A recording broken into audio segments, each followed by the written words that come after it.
സങ്കീർത്തനങ്ങൾ അധ്യായം 10. യഹോവേ, നീ ദൂരത്ത് നിൽക്കുന്നതെന്ത്? കഷ്ടകാലത്ത് നീ മറഞ്ഞു കളയുന്നതുമെന്ത്? 2. ദുഷ്ടന്റെ അഹങ്കാരത്താൽ എളിയവൻ തപിക്കുന്നു. അവർ നിരൂപിച്ച ഉപായങ്ങളിൽ അവർ തന്നെ പിടിപെടട്ടെ. 3.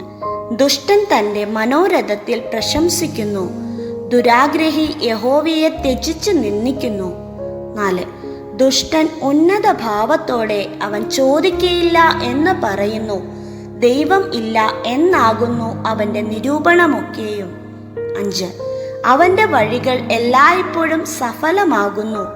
നിന്റെ ന്യായവിധികൾ അവൻ കാണാതെ വണ്ണം ഉയരമുള്ളവ.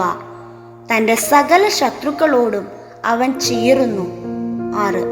ഞാൻ കുലുങ്ങുകയില്ല, ഒരു നാളും അനർത്ഥത്തിൽ വീഴുകയുമില്ല എന്ന് അവൻ തൻ്റെ ഹൃദയത്തിൽ പറയുന്നു. 7.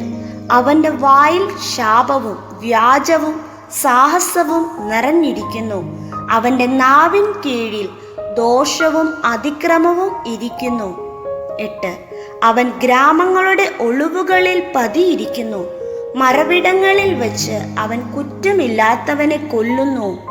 അവൻ രഹസ്യമായി അഗതിയുടെ മേൽ കണ്ണു വച്ചിരിക്കുന്നു. 9.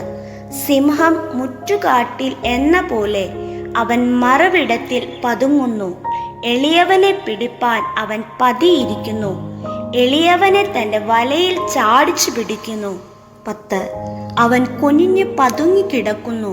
അഗതികൾ അവൻ്റെ ബലത്താൽ വീണു പോകുന്നു. 11. ദൈവം മറന്നിരിക്കുന്നു. അവൻ തൻ്റെ മുഖം മറച്ചിരിക്കുന്നു. അവൻ ഒരു നാളും കാണുകയില്ല എന്ന് അവൻ ഹൃദയത്തിൽ പറയുന്നു. 12. യഹോവേ, എഴുന്നേൽക്കണമേ. ദൈവമേ, തൃക്കൈ ഉയർത്തണമേ. എളിയവരെ മറക്കരുതേ. 13.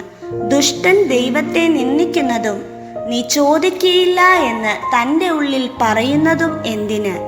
14. നീ അത് കണ്ടിരിക്കുന്നു. തൃക്കൈ കൊണ്ട് പകരം ചെയ്യുവാൻ ദോഷത്തെയും പകയെയും നീ നോക്കിക്കണ്ടിരിക്കുന്നു. അഗതി തന്നെത്താൻ നിങ്കൽ ഏൽപ്പിക്കുന്നു. അനാഥന് നീ സഹായിയാകുന്നു. 15. ദുഷ്ടന്റെ ഭുജത്തെ നീ ഒടിക്കണമേ. ദോഷിയുടെ ദുഷ്ടത ഇല്ലാതെയാകുവോളം അതിന് പ്രതികാരം ചെയ്യണമേ. 16. യഹോവ എന്നേക്കും രാജാവാകുന്നു. ജാതികൾ അവൻ്റെ ദേശത്തു നിന്ന് നശിച്ചു പോയിരിക്കുന്നു. 17. ഭൂമിയിൽ നിന്നുള്ള മർത്യനെ നീ ഭയപ്പെടുത്താതിരിപ്പാൻ നീ അനാഥനും പീഡിതനും ന്യായപാലനം ചെയ്യേണ്ടതിന്. 18. യഹോവേ, നീ സാധുക്കളുടെ അപേക്ഷ കേട്ടിരിക്കുന്നു. അവരുടെ ഹൃദയത്തെ നീ ഉറപ്പിക്കുകയും നിന്റെ ചെവി ചായ്ച്ച് കേൾക്കുകയും ചെയ്യുന്നു.